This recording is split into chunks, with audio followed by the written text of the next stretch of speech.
The first time Frances Harper ever asked for anything, she was 31 years old, and she asked for it so quietly that she was not even sure the words had truly left her mouth. But Lewis Turner heard her. He always heard her. That was the thing about him that undid her completely, slowly and then all at once, like the way spring comes to the Texas plains, gradual and then sudden and then overwhelmingly, unavoidably present. Frances had come to Caldwell, Kansas in the autumn of 1879, with nothing but a second-hand trunk, a decent pair of boots, and the particular kind of silence that grows in a woman who has spent her entire life being told that her needs were an inconvenience to everyone around her. She was not bitter about it, not exactly.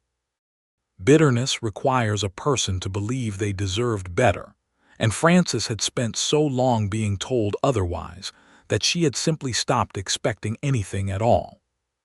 She had been raised in Missouri, the third of 7 children, in a household where her father's word was the only word that mattered and her mother's endurance was worn down to something thin and translucent, like paper held up to a lamp. There had been no room for Frances's wants or Frances's dreams or even Frances's hunger, which was sometimes literal, and sometimes the deeper kind of hunger that lives in the chest and cannot be satisfied with cornbread and dried beans. She had learned early to go without, to step aside, to make herself smaller so that the world around her could be larger. She had learned to say she was fine when she was not, to say she needed nothing when she needed everything, because the 1 or 2 times she had reached out and asked, the reaching had cost her more than the wanting. At 17, she had married Clyde Harper, a quiet, well-meaning man who was nevertheless as oblivious as he was well-meaning. He had not been cruel. She wanted to be fair to his memory. He had not been cruel, but he had also never once asked her what she needed, what she wanted, whether she was cold or lonely or longing for something she could not name. He had assumed she was content because she did not complain, and she did not complain because she had been trained from childhood to believe that her complaints were a burden no one should have to carry. They had lived that way for 9 years, in a gentle, hollow kind of companionship, until Clyde was taken by a fever in the summer of 1878 and left Frances with a small plot of land that yielded almost nothing and a debt she could not pay. She had sold the land. She had paid the debt. She had looked at what remained, which amounted to just enough to get herself somewhere new, and she had decided that somewhere new was the only option she had left. A cousin in Caldwell had written to her once, mentioning that the town was growing fast, that there was work to be had in the boarding houses and dry goods stores, and that a woman with a strong back and a steady temperament could make her way there. Frances had a strong back and a steady temperament. She had little else, but she had those. Caldwell in 1879 was a cattle town at the edge of everything, sitting right on the Kansas Indian Territory border like a man with 1 foot on solid ground and 1 foot dangling into the unknown.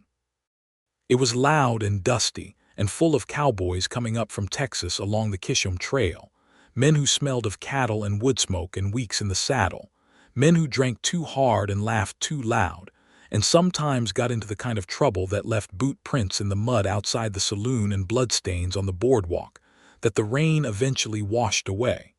It was not a gentle town. It was not a town that asked whether you were comfortable. It simply was, in the way that the open prairie simply was, enormous and indifferent and strangely beautiful in the right light. Frances found work at the Danford boarding house, a 2-story wooden building run by a widow named Agatha Danford who was stout and sharp, and had opinions about everything from the proper way to make biscuits to the moral failings of the federal government. Agatha Danford was not warm in any conventional sense, but she was fair, which was more than Frances had always gotten, and she paid on time, which was more than Frances had sometimes gotten. Frances cooked and cleaned and changed linens and served meals and kept her head down and her needs to herself, which was exactly what she had always done, and which she had come to believe was simply the shape of her life. She was good at her work. She was precise and reliable and tireless. The guests at the boarding house ate well and slept in clean rooms and were attended to promptly. Several of the regular boarders commented on her efficiency. No one commented on her. No one asked her name until the second week of October, when Lewis Turner rode into Caldwell with a string of horses and a letter of introduction to a ranch east of town.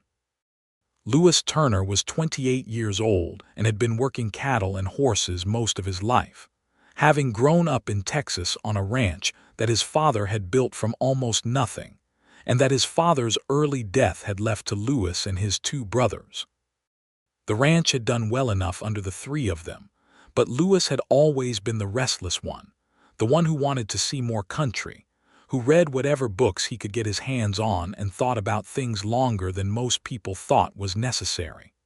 His brothers were settled, both married with children and rooted in the Texas soil like the live oak trees that grew along the creek beds there. Lewis had said his goodbyes in the spring of 1879 and ridden north with 6 horses. He'd trained himself and a reputation for being the best horse handler in 3 counties. He arrived in Caldwell on an evening in October when the sky was the particular shade of amber and violet that only exists in the West, that enormous theatrical sky that makes even ordinary moments feel significant. He was tall and lean, with dark hair that curled slightly at the collar and brown eyes that had a habit of looking at a person longer than was strictly comfortable, not in an aggressive way, but in the way of someone who was actually trying to understand what they were seeing. He took a room at the Danford boarding house because it was clean and reasonably priced, and the letter of introduction he carried needed to be presented in the morning, not that evening. He came into the dining room for supper, and Frances brought him a plate of venison stew and cornbread and a cup of coffee, and set it in front of him with the efficient courtesy she brought to all her tasks, and Lewis Turner looked up at her and said, "Thank you. What's your name?" It was such a simple question. Frances had heard variations of it in her life, obviously, from people who needed to know her name for administrative purposes or out of perfunctory politeness.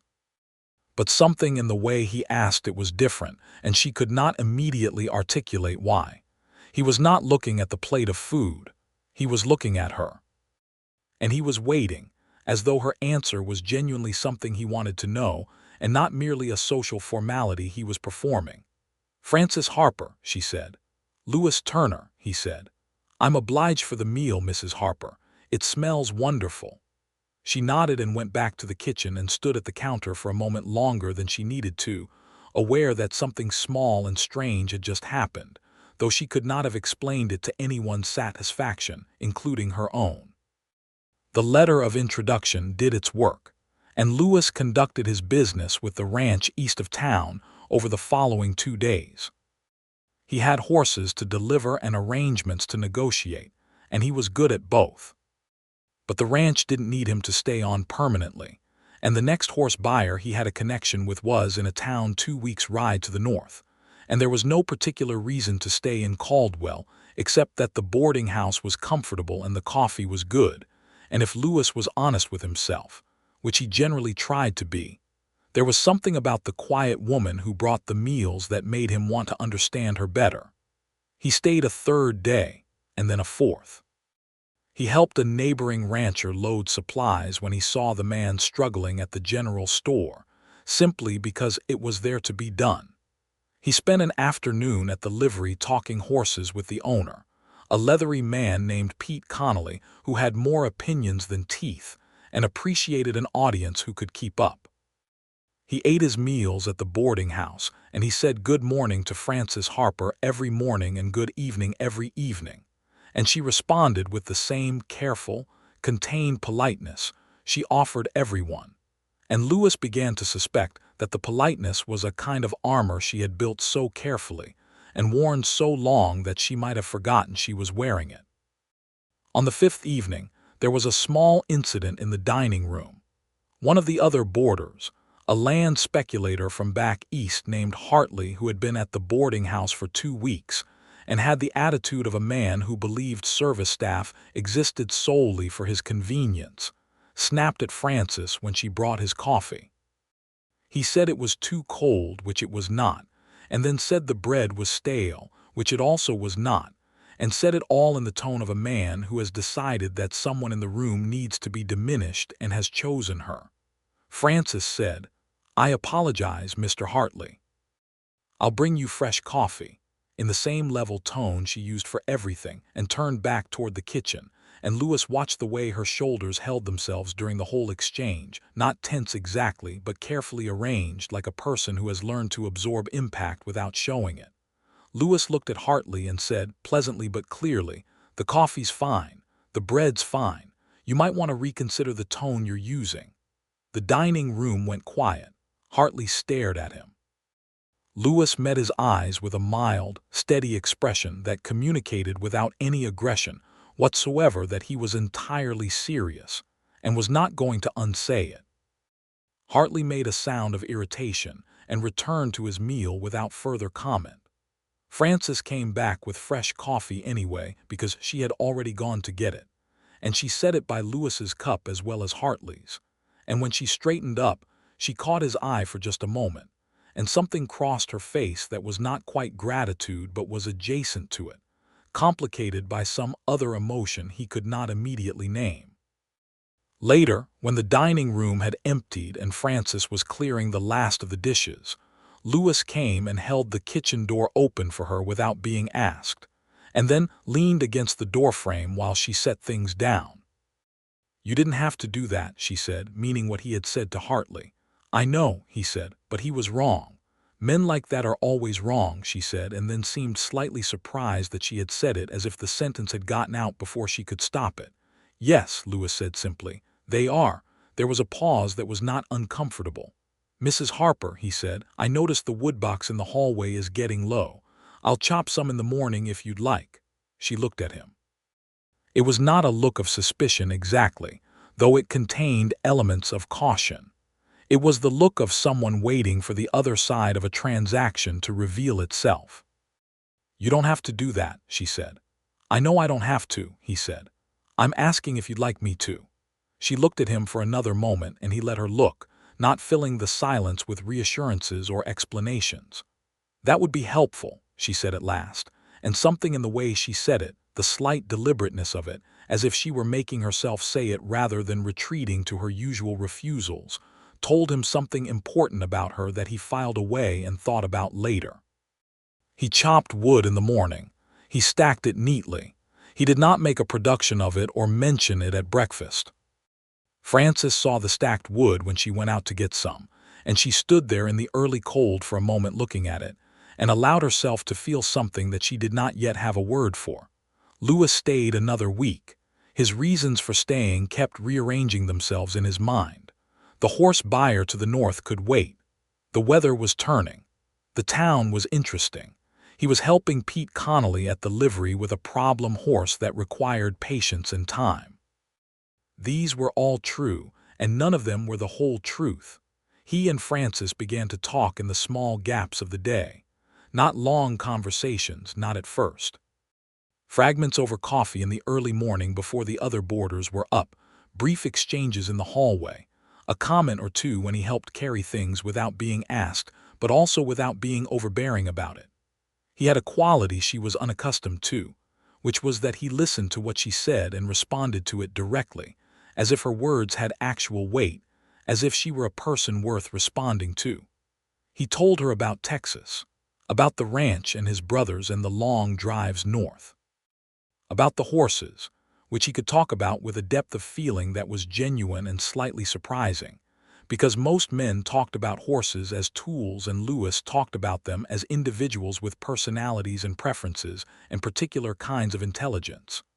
"The best one I ever trained," he said one morning, both of them sitting at the kitchen table with coffee, while the sky outside went from black to gray to the pale gold of early sun, "was a bay mare named Constance. She was the most stubborn creature God ever put on this earth. Fought me for 3 weeks before she decided she trusted me. But once she did, you could ask her anything and she'd give it to you. Some animals are like that. Some people too, I suppose. The trust takes a while, but once it's there, it's solid. Frances wrapped both hands around her coffee cup and said nothing for a moment. "How did you get her to trust you?" she asked. "I stopped trying to make her be something she wasn't," he said. "I just tried to figure out what she needed and give her that. Took patience, but she was worth it." Frances looked at her coffee. He did not look at her while he said it, which she appreciated, because if he had looked at her, she thought she might have had to get up and leave the room. Agatha Danford, who missed nothing, watched all of this with the expression of a woman who is trying not to have an expression and failing mildly. She said to Frances one afternoon when they were alone in the kitchen, "That Turner man seems to find reasons to be underfoot." "He's been helping at the livery," Frances said, rolling dough with focused attention. "He has," Agatha agreed. "And he's been helping here too, fix the step on the back porch." "The step needed fixing." "It did," Agatha said. "I'm not complaining, I'm observing." Frances rolled the dough with perhaps slightly more force than necessary. "He's a boarder," she said. "He is," Agatha said, and left it there, because she was a practical woman and understood that Frances was not ready to say anything else yet, and that pressing her would only make her retreat further into that careful, composed silence she lived inside. The day that things shifted was a Sunday in early November, when the first real cold of the season came down from the north, and the wind cut across the prairie like something with an intention.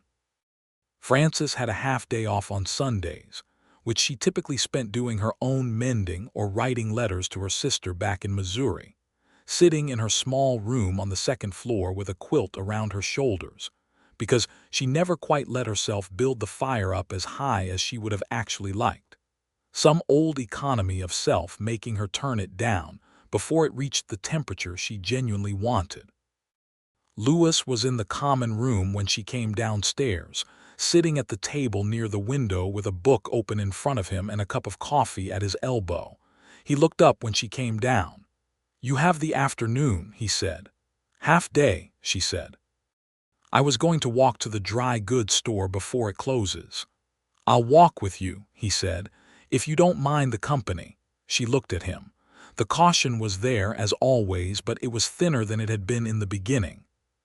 She had been watching him for 3 weeks now, watching the way he moved through the world with a quiet consistency that did not seem to require an audience, watching the way he treated everyone with the same basic straightforward decency regardless of whether they could do anything for him, watching the way he never asked anything of her but always seemed to be paying attention. "All right," she said. They walked to the dry goods store in the cold, their breath making small clouds in the air, the main street of Caldwell busy despite the weather with the particular bustle of a cattle town in its working season.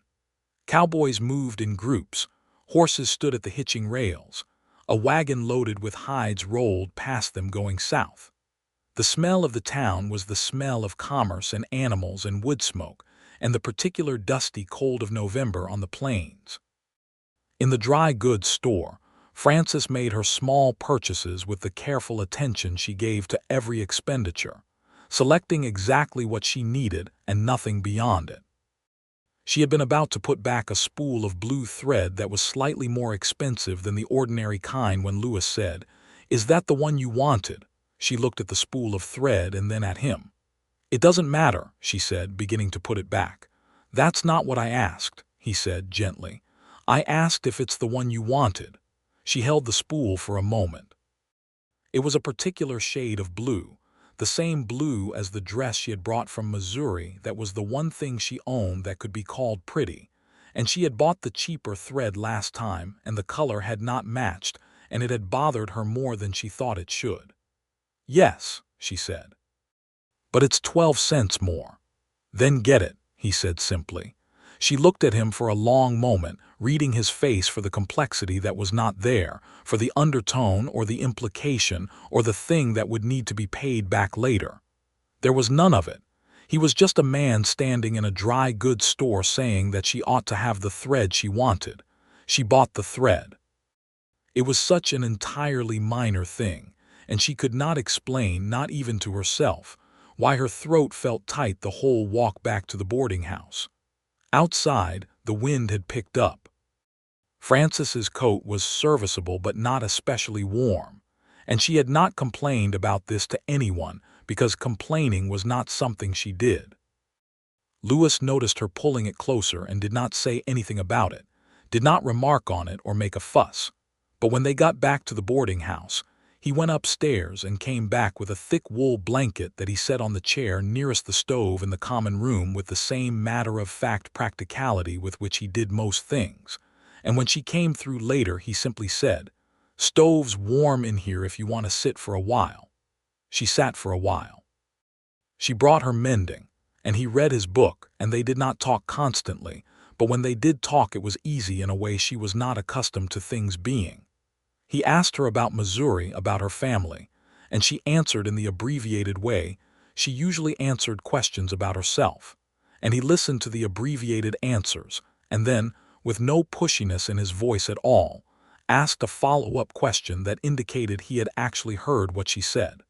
She told him about the farm, about her father, carefully, choosing words that were accurate without being the full weight of the truth, about her siblings, about Clyde, whom she mentioned briefly and without particular emotion, which was itself a kind of emotion. "You've been taking care of people a long time," Louis said, not as an observation he needed her to confirm, but as something he was just saying aloud because it was true. "That's what you do," she said. "Is it?" he said. "Is that what you think it is, just what you do, or is it that no one's bothered to take turns?" The question sat in the air between them. Frances looked at her mending. She did not answer immediately, and he did not push her to. "Both, maybe," she said finally. He nodded as if this was a complete and sufficient answer, which somehow made her want to say more. "I don't know what I'd ask for," she said, and her voice was quieter than she intended. "If someone asked, I don't know, I've never thought about it much." "That's all right," he said. "There's no rush to figure it out." She looked at him then sideways, trying to understand him. "Why are you still here?" she asked. "In Caldwell. Your business was done a week ago." Louis closed his book on his finger to mark his place. He considered the question with the honesty she had come to expect from him. "Because I'm not in any hurry," he said, "and because I'm finding I want to be around you." The directness of it made her look away, not from discomfort exactly, but from the complicated feeling of being seen. "I'm not very interesting," she said. "I disagree," he said. "I disagree pretty strongly." She did not know what to do with that, so she said nothing, and went back to her mending, and he went back to his book, and the stove crackled and the wind pushed against the windows, and the evening settled around them like something comfortable and unfamiliar in equal measure. Louis Turner had grown up in a family where his mother, a sensible woman named Clara who had crossed 3 states in a wagon before she was 25, had made it plain that the measure of a man was not his capacity to give orders, but his capacity to actually pay attention to the people around him. She had said this to all 3 of her sons, and it had taken with Louis better than with the other 2, perhaps because he was the one most inclined to be still and observe. He had watched his mother accommodate his father's needs and preferences his entire childhood, not because his father was unkind, but because that was simply the way things were ordered, and he had noticed, in the particular way of a quiet, observant child, the small effaces his mother made of herself every day, the preferences set aside, the wants unexpressed, the energy poured outward with very little returning. He had decided, without it being a conscious decision, that if he ever found someone he wanted to be with, he would not contribute to that.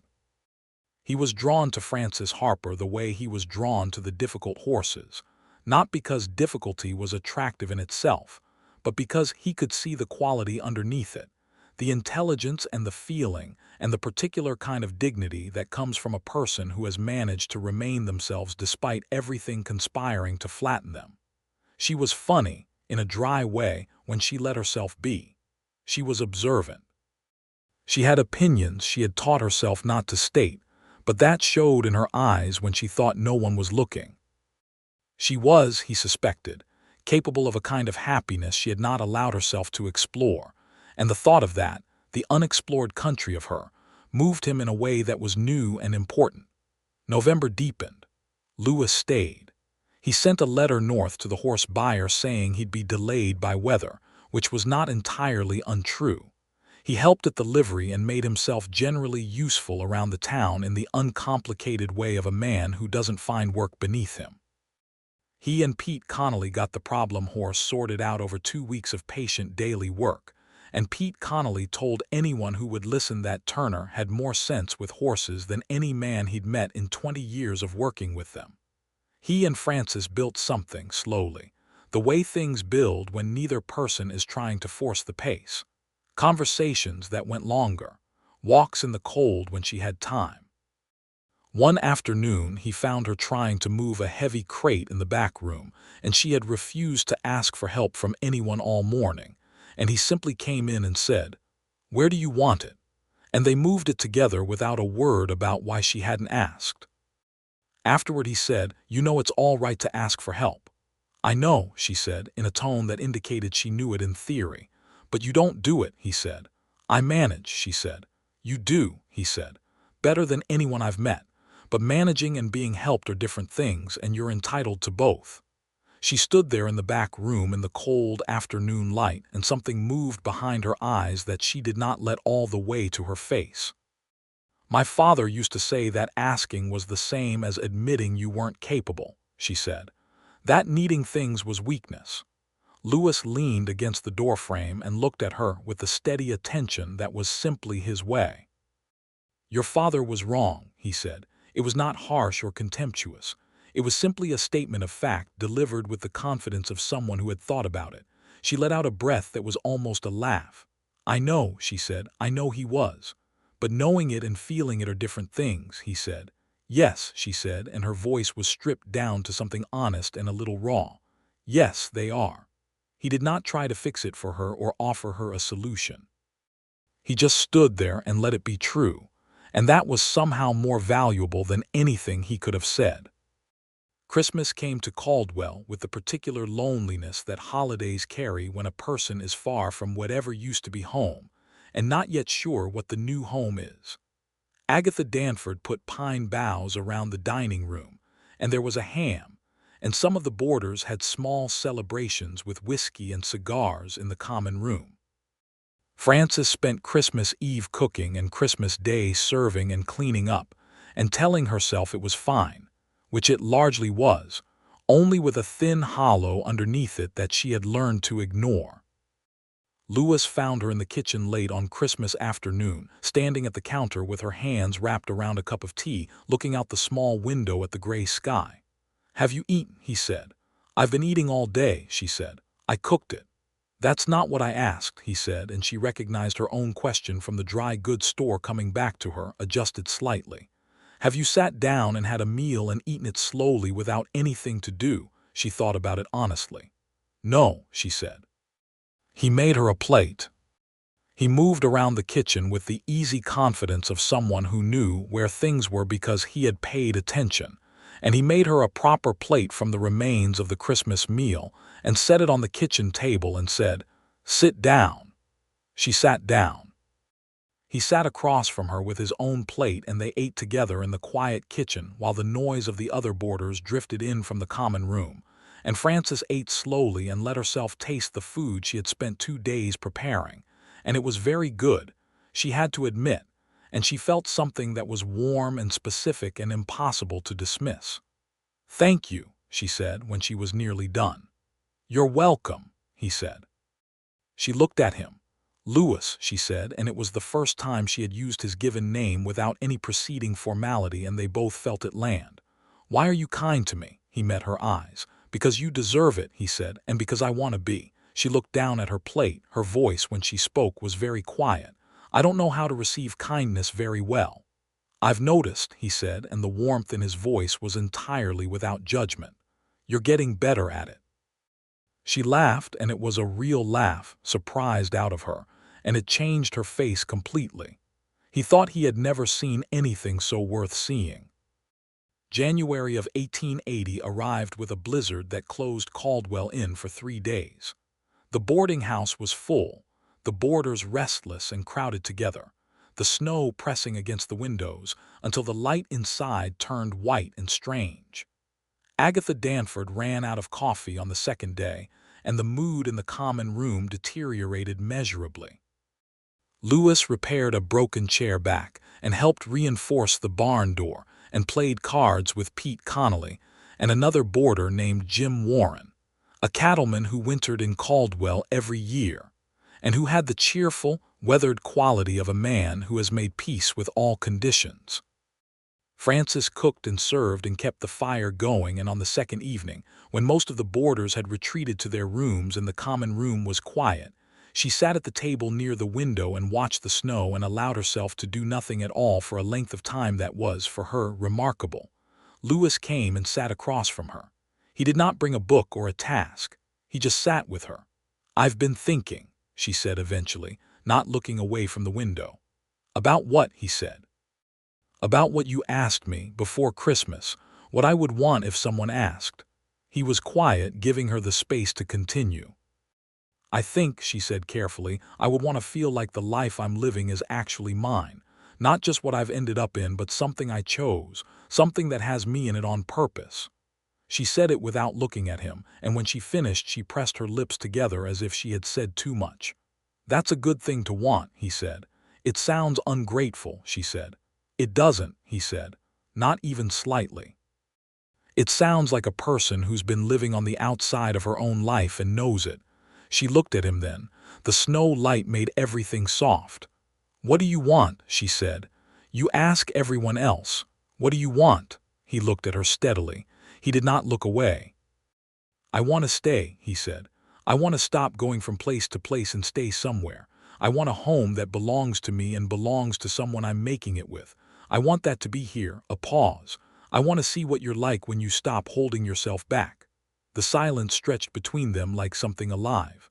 "That's a very honest answer," she said at last, her voice slightly unsteady. "I try to be honest," he said. "I find it simpler." She turned back to the window, her heart beating in a way she felt in her whole chest. "I think I like you, Lewis Turner," she said, very quietly to the window. "I know I like you, Frances Harper," he said just as quietly to the room. The blizzard broke on the third day, and Caldwell dug itself out and life resumed its ordinary shape. But something between Frances and Lewis had settled into a new configuration during those quiet snowbound hours. Something that both of them knew was happening and that neither of them rushed, because it was right as it was, and the pace of it suited them both. He began courting her in the straightforward way of a man who knows what he wants and respects the person he wants it with. He asked Agatha Danford's permission to escort Frances, which Agatha gave with a restrained enthusiasm that amounted to enthusiasm in Agatha terms. He asked Frances if she was willing to be courted, directly and without assuming the answer, and she said yes, and the directness of his asking and the directness of her answering were both small revelations. They went walking in the evenings when the weather allowed, along the edge of town where the prairie opened up and the sky did its enormous work overhead. Frances began talking more, not all at once, but incrementally, the way spring comes, with more of herself appearing as the weeks went on. She told him things she had not told anyone. About the particular loneliness of her marriage to Clyde, about the nights she had lain awake in Missouri wondering if the hollowness inside her was a defect specific to her, or simply the general condition of being alive. About the things she had wanted as a girl that she had put away so thoroughly she had almost forgotten they existed. She had wanted to learn to read music. She had wanted to travel, to see the mountains, to go somewhere where the landscape was different from the flat farmland she had grown up looking at. She had wanted, very badly and very secretly, to be a person who laughed easily, because laughter had always felt like a luxury she couldn't quite afford. Lewis listened to all of it. He listened the way he did everything, with the full attention of someone who has decided that what the other person is saying matters. "You laugh easier than you think," he told her one evening. "You've been laughing with me for weeks." She thought about it and realized it was true. He brought her small things, not expensive things, because neither of them had money for extravagance, but thoughtful things. A book from the general store that he had noticed her looking at twice and not buying. a small jar of good honey from a trader passing through, because she had mentioned once that she liked honey in her tea. He fixed things around the boarding house not as payment for her company, but because he liked to be useful, and because Agatha Danford's step needed fixing, and the window in the parlor had been drafty since October. He brought her something else too, which was the experience of being consistently, reliably noticed. It was strange to her at first, slightly overwhelming, the way that strong light is overwhelming to someone who has been living in the dark. She kept bracing for the thing to shift, for the attention to dissolve or reveal itself as performance, for the Lewis Turner who asked and listened and noticed to turn out to be a character. He was playing rather than the person he actually was. But he remained steady, day after day, in the plain, unspectacular way of someone who simply is who they are. And slowly Frances began to believe in it the way she had learned to believe in the prairie weather, enormous and sometimes difficult and entirely real. February arrived, and with it a situation that tested things in a way neither of them anticipated. Agatha Danford had a nephew named Carl who came to town in early February with the kind of energy that puts everyone around it on alert, loud and expressive, and with grand plans that never quite had the substance to support them. Carl Danford was 26 and had spent the last 3 years making and losing money in various ventures across Kansas and wanted to try his hand at running the boarding house, or at least taking a significant role in it, which Agatha regarded with the skepticism it deserved. Carl was not a villain. He was simply the kind of man who takes up a great deal of room and does not notice that other people are being compressed by his presence. He arrived, and within 2 days was making suggestions about how the boarding house should be run, offering opinions on the cooking and the cleaning and the management of the accounts, and directing Frances to do things in ways that were slightly different from how she did them without any particular reason, except that he had decided he had good ideas. Frances absorbed this with the patience she brought to most things, adjusting and accommodating, and Lewis watched her do it from across the dining room with a quiet concern that grew into something more focused as the days went on. He did not make a scene.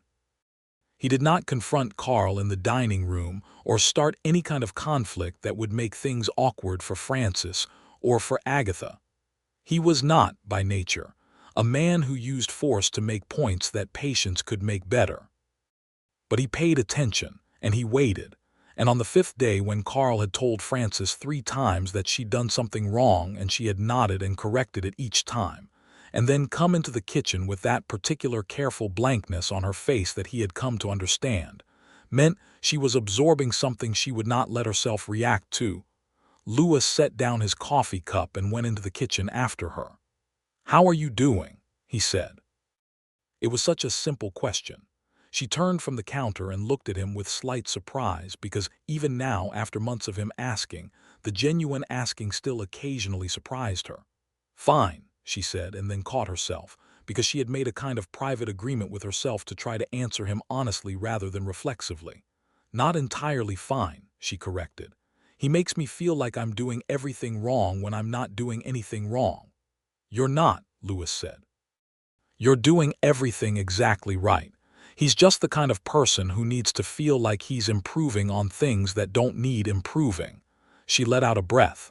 "I know. It's nothing I can't manage." "I know you can manage it," he said, and his voice had that quality that always reached her, the one that made clear he was not doubting her capability. "I'm just asking how it feels, not whether you can handle it." She was quiet for a moment. "It feels like every other time someone's decided my way of doing things isn't right," she said. "It feels familiar. That's the annoying thing. It feels like I should be past being bothered by it." "You're allowed to be bothered by it," he said. "Being bothered by something that's genuinely bothersome isn't a weakness. You're not a stone wall." She looked at him with something very open in her face for just a second. "What would you like me to do?" he said. "About Carl, I can speak to him or I can leave it or anything in between, whatever you want." And there it was again, that impossible question offered without pressure, with a complete and sincere willingness to abide by whatever answer she gave. She thought about it, Talk to Agatha, she said, not to him. Agatha knows her own house better than he does, and she'll handle it better than anyone else could. I don't want it to be a conflict. That's a good plan, he said. He talked to Agatha. He did it quietly and without drama, simply noting that Frances was doing her job exceptionally well, and that the boarding house had been running excellently before Carl arrived, and leaving the rest to the woman who had been running it for 11 years. Agatha looked at Louis with her sharpest look and said she was perfectly aware of that, thank you, and had a conversation with Carl that same evening that Louis was not present for, but that resulted in a noticeably different Carl at breakfast the next morning. Frances noticed. She said nothing about it directly, but that evening when Louis came through the kitchen to retrieve his coat, she stopped him at the door and said, "Thank you." "Agatha handled it," he said. "You started it," she said, "and you did it the right way." He looked at her in the lamplight of the kitchen doorway. "I told you what I was going to do before I did it," he said. "You said it was the right way, I just listened." She was very aware of how close they were standing in the doorway and of the way the lamplight was warm between them. "Louis," she said. "Frances," he said. And then, because she had never in her life done the reaching, and because she had decided, somewhere between the blizzard and this moment, that she was going to be the kind of person who could, she reached up and put her hand against the side of his face, and he went very still the way he did when something mattered, and she kissed him. It was not a tentative kiss. It was not a rushed one. It was the kiss of a woman who had made a choice and was making it fully, and Louis put one hand gently at her waist and kissed her back with all the steadiness and care that was simply the way he was, and when they stepped apart, they were both breathing slightly differently than before. "I've been wanting to do that for 2 months," she said. "I've been wanting you to," he said, and the smile on his face was the most unguarded she had ever seen him. They were engaged by March. Louis proposed not with the theatrical production that had become fashionable in some parts of the country, but in the way that suited them, simply and honestly, on an evening walk near the edge of town, where the prairie grass was just beginning to show its first pale green through the dead winter brown. "I want to marry you," he said. "I want us to have a life together that's genuinely ours. I want to keep asking you what you need, and I want you to keep answering me. I know you're still figuring out how to do that. I'm not in a hurry." She stopped walking and turned to look at him in the late afternoon light, the sky enormous and fading above them, the wind pulling gently at her hair. "Yes," she said. "Yes, Louis, I want that." He pulled a ring from his coat pocket, simple gold with a small setting, something he had made in town by the jeweler who mostly made belt buckles and boot hardware but who had managed something genuinely pretty. He put it on her finger and she looked at it for a long moment. "Is it what you'd have chosen?" he said. "I can have it changed."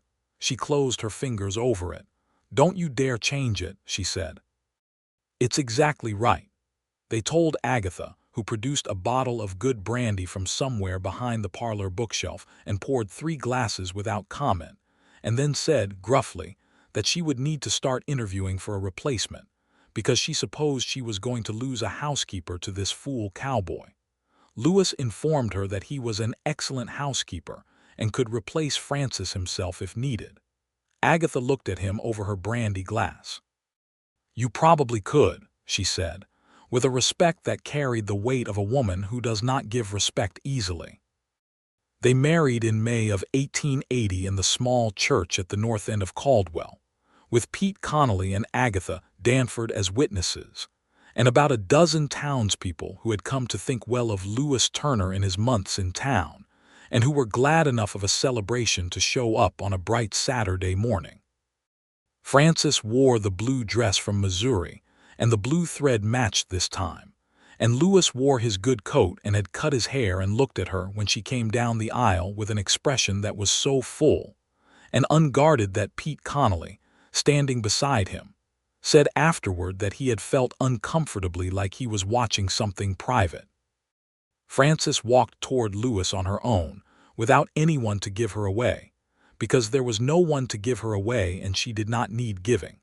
She walked toward him as herself, as Frances Harper becoming Frances Turner, and when she reached him, he took her hands and held them, and the smile between them was something no one else in that church could fully see, because it was for the two of them alone. The minister read the words and they said them back, and Louis said "I do" with the same plain directness he brought to everything. And Frances said "I do" with the voice of a woman who had found the solid ground under her feet at last, and was standing on it fully for the first time in her life. After the wedding, there was a small celebration at the Danford boarding house, with cake that Agatha had made, which was excellent, and music provided by Jim Warren, who played fiddle with more enthusiasm than skill, but with enough energy to make up the difference. People danced in the common room with the tables pushed back, and Frances danced with Louis and felt the particular joy of a body in motion with someone it trusts, and she laughed, easily and without thinking about it, and Louis saw her laughing and felt something settle in his chest like the last piece of something locking into place. They had rented a small house on the south side of Caldwell, 2 rooms with a kitchen and a yard and a wood stove that drew properly, which Louis had specifically checked before signing the lease. It was not large, it was not grand, but it was theirs, and the word theirs meant something different to Frances than it ever had before, because previously things had been assigned to her or placed around her or chosen for her, and this house had been chosen together, for reasons they had articulated to each other and agreed on and both found sufficient. She stood in the kitchen of it on their first evening, looking at the shelves that were not yet filled with anything, and she felt the full strangeness and largeness of a life that was, for the first time, hers to fill. Louis came and stood behind her, not quite touching, and said, "What are you thinking?" "That I don't know where to start," she said. "You start anywhere," he said. "There's no wrong place." She turned around. They were very close. "I want a garden," she said. "In the back. I've always wanted a garden." "Then you'll have one," he said. "What do you want to grow?" She thought about it with a seriousness that pleased him, because she was taking the question seriously, taking her own wants seriously, and that was new and good. "Tomatoes," she said, "and sunflowers and herbs for cooking, and something that's just pretty, something that doesn't have a use, just something that's there because it's beautiful." "All of that," he said. "We'll do all of that." She reached up and touched his face the way she had in the kitchen doorway in February, with the same deliberateness, because she had discovered that she liked touching him and that it was all right to want to. "I'm not good at this yet," she said, "at wanting things out loud." "You're getting better," he said, "every day." "Am I?" she said.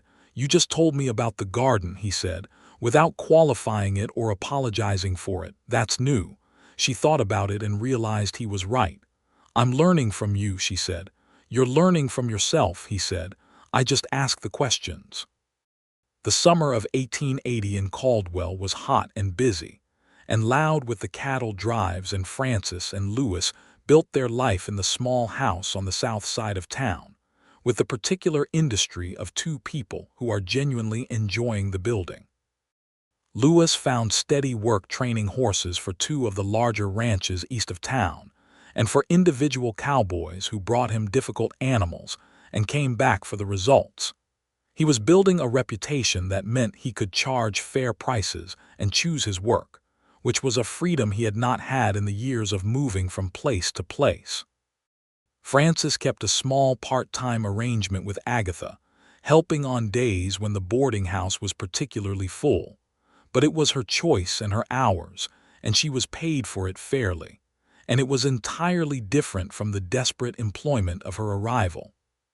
She planted the garden in June, and it grew, slowly at first, and then with the exuberance of things that are well tended, tomatoes and sunflowers and a riot of kitchen herbs, and in one corner, a stand of wild roses that she had transplanted from the edge of the prairie, and that bloomed in July in a shade of pink that was not practical or useful, and that she looked at every morning when she went out and felt something uncomplicated and good.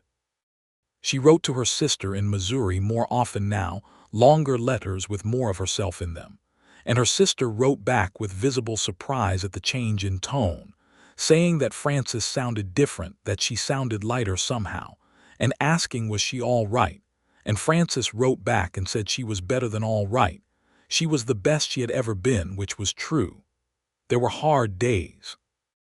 There were days when the old habits came back strong, when she caught herself erasing her own preferences before she had even fully registered them, when she found herself saying she was fine before she had checked whether she was, when the old voice in her head that sounded like her father's said that needing things was weakness, and that she was being a burden.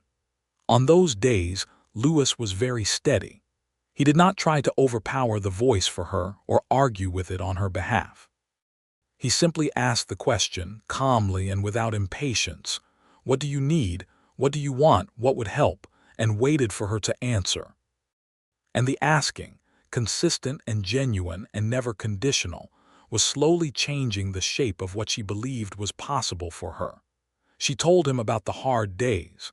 That was perhaps the most remarkable thing, the thing she would think about years later as one of the things that had changed her most fundamentally. She told him when things were difficult rather than managing them alone behind a composed face. It was not easy and it did not happen immediately, but it happened incrementally, each instance of honest disclosure making the next one slightly less impossible. Until one morning in August, she woke up feeling the gray, shapeless weight that sometimes descended on her without warning, and she turned to Louis, who was already awake and looking at the ceiling, and said, "I'm having a difficult morning. I don't know why." And he had turned toward her and said, "Do you want to talk or do you want me just to be here?" Both things were fine with him. She could hear it in the question. "Just be here," she said. He was. They lay there in the morning light for half an hour and did not talk, and the gray thing loosened somewhat the way it always did when she was not alone with it, and after a while she was able to get up and the morning happened and was ordinary and all right. "Thank you," she said at breakfast. "You told me what you needed," he said. "That's the hardest part. Thank you for doing that." In September of 1880, Frances found out she was expecting. She knew before she was certain, in the way women sometimes know, and she sat with it for a few days trying to understand how she felt about it, which was complicated in the way that most true things are complicated. She felt joy and fear in approximately equal measures. Joy because she had room for a child now, because she and Louis were building something that could hold more, and fear because she was 32 years old and had never been pregnant before, and fear because she knew very well what it was to be a child whose needs were overlooked, and she wanted very much not to do that to anyone. She told Louis on a September evening in the garden, with the last of the summer still in the air, and the sunflowers standing tall, and the sun going down in its outrageous western colors. She told him, and he went still the way he did when something very important was happening, and then he looked at her with an expression she had not seen on him before, something luminous and a little undone. "Are you all right?" he said. "I think so," she said. "I think I'm happy and scared." "Both make sense," he said. "I'm scared I'll do it wrong," she said, "the way it was done with me." He took her hands. "You won't," he said. "You don't know that," she said. "I know you," he said. "I know that you have been thinking about what other people need your whole life, and the only thing you've had to learn is that you're allowed to include yourself in that. A child will not be the problem. A child will be the easiest thing you've done." She looked at him, eyes bright. "I love you," she said. She had said it before, but each time it came with the slight wonder of someone who is still slightly surprised that love is available to them. "I love you," he said. "All of this. I love all of this." Frances Harper had asked for nothing her whole life, had needed everything and taken nothing, had compressed herself into the smallest possible shape in order to fit into the spaces other people left for her. And then Louis Turner had arrived in Caldwell, Kansas, on an autumn evening in 1879, and had sat down at a table in a boarding house dining room and looked up at the woman bringing his supper and asked her name, and meant it, and kept meaning it every day, with the patient consistency of a man who understood that the greatest thing he could offer another person was his genuine and sustained attention. She had not known, in the beginning, what to do with it. She had not known how to receive it without waiting for it to cost her. She had learned slowly, with the careful incrementalism of someone dismantling a structure that has been standing a long time, that the attention was not a debt, that the asking was not a prelude to disappointment, that Lewis Turner was genuinely and uncomplexly interested in what she needed and in making sure she had it, and that this quality in him was not performance or strategy but simply the shape of his heart. The winter of 1880 was a gentler winter than the year before, with clear cold days and manageable snow, and the small warm house on the south side of Caldwell that held them both and the life they were making.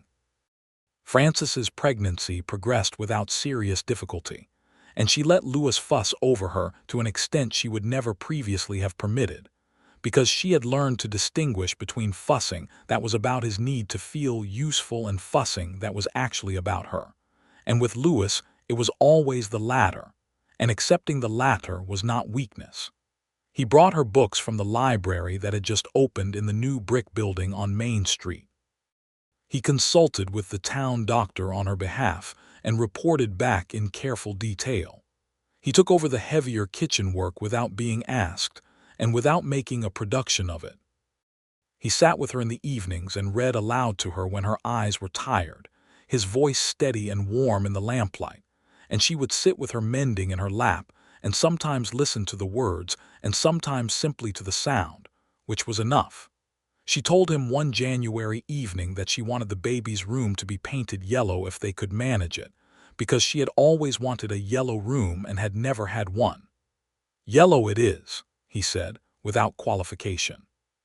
She told him she wanted to name the baby, if it was a boy, after no one, not after his father or her father or any family obligation, but something they chose just because they liked it.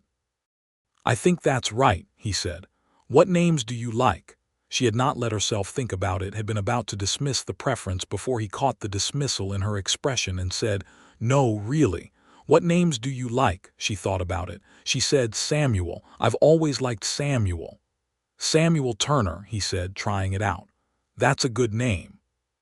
The baby was born in late April of 1881, in the house on the south side of Caldwell, with the doctor present and Agatha Danford there, because Frances had asked her to be, and because Agatha, beneath all the sharp practicality, was someone Frances had come to trust.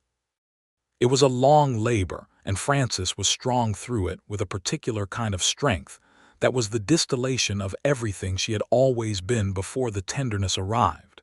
And Lewis was there the whole time, holding her hand when she wanted it held and stepping back when she needed space and answering instantly when she needed anything at all, which was the only language either of them had needed him to speak. Samuel Turner arrived in the world at dawn on a morning when the sky outside the bedroom window was the pale gold of new light, and he was small and furious and entirely perfect, and Frances held him with the expression of someone encountering something that exceeds every available category. "He looks mad," she said, with an exhausted laugh. "He'll settle," Lewis said. He was sitting beside her on the bed and looking at his son with something in his face that made Agatha Danford leave the room for a moment on a pretended errand. "Samuel," Frances said to the baby, who was beginning to quiet. "Samuel Turner, you are absolutely wanted. I need you to know that." Lewis put his arm around her carefully, and she leaned against him with the baby against her chest, and outside the window the prairie day was beginning in its enormous unhurried way, and it was a morning that was complete. Samuel grew the way healthy babies grow, loudly and with astonishing speed, and proved to have his mother's observant eyes and his father's calm temperament, and a personality entirely his own that asserted itself with increasing boldness as the months went on. Frances nursed him and sang to him and talked to him and told him what she was thinking, which was a thing she had never done for anyone, because it turned out that babies are extraordinary listeners and do not judge and receive everything you offer them with complete and earnest acceptance. Lewis was the kind of father that Frances had not known existed growing up, which was the kind that was actually present, who got up in the night and walked the baby when he fussed, who came home from working with horses smelling of dust and honest labor, and picked Samuel up without caring about the smell, who talked to his son with the same respectful attention he brought to everything and everyone. She told him once, watching him with the baby in the evening light, that she wished she had known there were men like him when she was young. "There are all kinds," he said. "You just hadn't found the right kind yet." "I didn't think to look," she said. "I didn't think I was allowed to be particular." "You are always allowed to be particular," he said, "especially about who you love." By the summer of 1880, Lewis's horse training business had grown enough that he was considering leasing a proper piece of land with a small corral and a barn rather than continuing to work out of the public livery. He brought the idea to Frances one evening after supper, laying it out practically and honestly, what it would cost, what it could earn, what the risks were. "What do you think?" he said when he had finished. "It's not just my decision. We'd be taking the risk together." She thought about it for 2 days, which was the time she needed, and he gave her the time without hovering. Then she told him what she thought, which was yes, if he was confident in the numbers, and also that she had a thought of her own, which was that the small parlor off the kitchen in the house could serve as a seamstress's room if she took in sewing work, because she was a very good seamstress, and there was a lack of that service in Caldwell, and the income could supplement the lean months in the horse training business until it established itself. He looked at her across the supper table. "That's a good plan," he said. "I've been thinking about it for a while," she said. "I wasn't sure if it was the right time to bring it up." "It's always the right time to bring things up," he said. "We're partners, Frances." She nodded, and she knew it was true, and the knowing settled into her with the particular depth of something that has been true for a while, but is only now being received completely. They leased the land east of town in September of 1881, a good piece with a creek running along the back edge, and enough space for the corral and the barn, and eventually more. Lewis worked it with the focus of a man who knows what he is building and why. He took on apprentices in the second year, 2 young men from ranching families who wanted to learn what he knew, and he taught them the way he did everything, with patience and without condescension, and with a genuine attention to what each of them specifically needed to understand. Frances set up the seamstress room and was, as she had predicted, very good at it. Word spread the way word spreads in small towns, person to person, and she had more work than she could manage by the spring of 1882. She hired a young woman named Mary Acaffer, whose family had come to Kansas after emancipation, and who was trying to establish herself in a town that was not always welcoming. And Frances paid her fairly and treated her with the respect she had always wished she herself had been treated with, and the 2 of them built a small operation together that served the women of Caldwell and several of the surrounding ranches.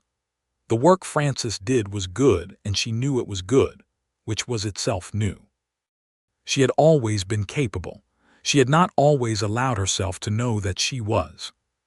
Samuel had a sister by the time he was 2.5, born in the winter of 1883, a dark-haired girl named Alina who arrived with enormous serenity, as if she had assessed the situation and found it adequate, and who watched the world around her from the beginning with a quiet, intelligent attention that reminded everyone who met her of her mother.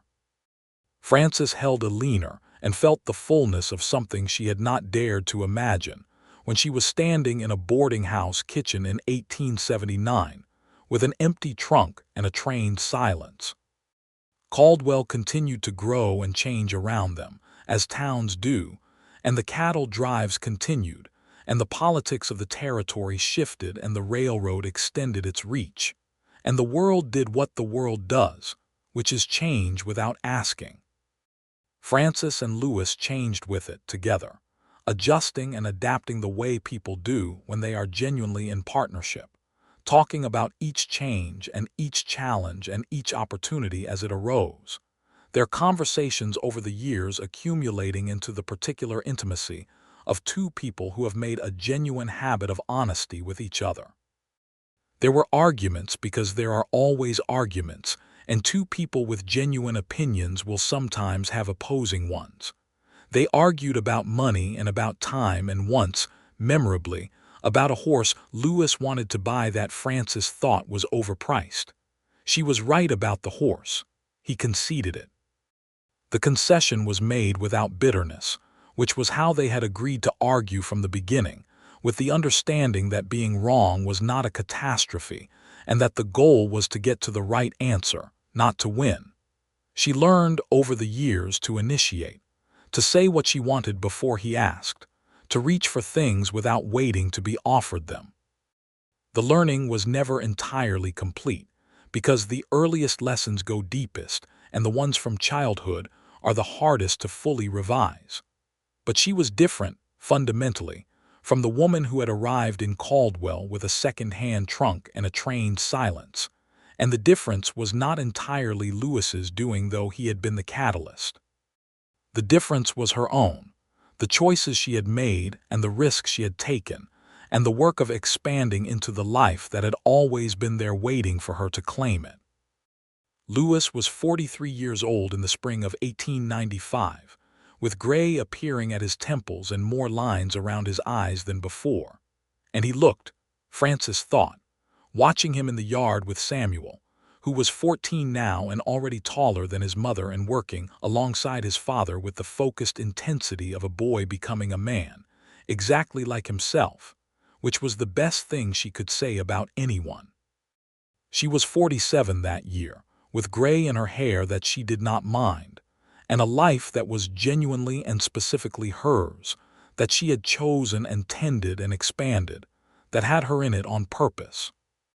Alina was 12, in school and sharp as a tack and interested in everything, with her mother's determination and her father's way of asking questions until she understood the answer completely.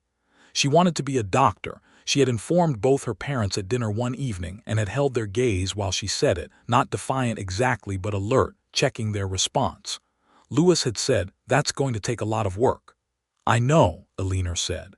"Then do it," he said. "What do you need to start?" Alina had blinked. Then she had pulled out the list she had already made. Francis had looked at her daughter pulling out the list she had already made. This girl who had grown up in a house where asking was normal and needing was not weakness, who had never had to be trained out of her own wanting, and she felt something that she could only describe as the specific joy of a cycle ending. On a spring evening in 1895, Francis and Lewis sat in the garden, which had expanded significantly from the original planting, and now took up most of the back of the yard, with the tomatoes and the sunflowers and the kitchen herbs, and in the far corner, a stand of wild roses that had spread year by year, and that bloomed every July in that impractical and beautiful pink. Samuel was inside with a schoolbook. Alina was at her friend's house down the road. The evening was the warm cool of Kansas spring, the sky doing its monumental work overhead, the stars beginning to appear one at a time as the light faded. Francis had a cup of tea and Lewis had coffee, and they were sitting close enough that their shoulders touched, and it was very quiet. "What are you thinking?" he said. "I'm thinking that I'm happy," she said. "I'm thinking I have everything I want." He turned his head and looked at her the way he had always looked at her, with the full attention that had originally undone her and that she had come to understand was simply the way he saw the world, with care and completeness. "Everything," he said. "Everything," she said. "And I know what it is, which I didn't for a long time. I know what it feels like to have things you actually want. It feels like this. It feels exactly like this." He reached over and took her hand, and she let him hold it, and the garden was full of the smell of roses and growing things and the evening air. "You asked me once," he said, "why I was kind to you." "I remember," she said. "I gave you the short answer," he said. "The full answer is that I was kind to you because I could see you, and what I saw was worth every bit of it. I knew it the first evening. I knew it when you told me your name and went back to the kitchen, and the whole room was different after you left it." She looked at him in the evening light, this man she had known for 16 years, who had asked her what she needed and meant it, who had asked her every day since the first one and meant it every time. "I didn't know how to be seen," she said. "I'd never practiced." "You learned fast," he said. "I had a good teacher," she said. He smiled, the unguarded one she had first seen on their wedding day, and had seen thousands of times since, and that still moved something in her chest. She leaned her head against his shoulder and looked out at the roses in the last of the light. The year continued, and the seasons turned, and Samuel grew into a young man of considerable integrity, who eventually apprenticed himself to a lawyer in town, having inherited his mother's precision and his father's sense of justice, and who was known through his career for asking his clients what they actually needed rather than assuming he already knew. Eleanor became a doctor in 1906, one of the early women physicians in Kansas, and she kept the list she had made at 12 years old as a kind of good luck piece, and she asked every patient what they needed, specifically and genuinely, and waited for the answer. Frances and Louis stayed in Caldwell, in the house that had grown over the years as they had added rooms and improved the kitchen, and built a proper porch on the south side where the evening sun was good.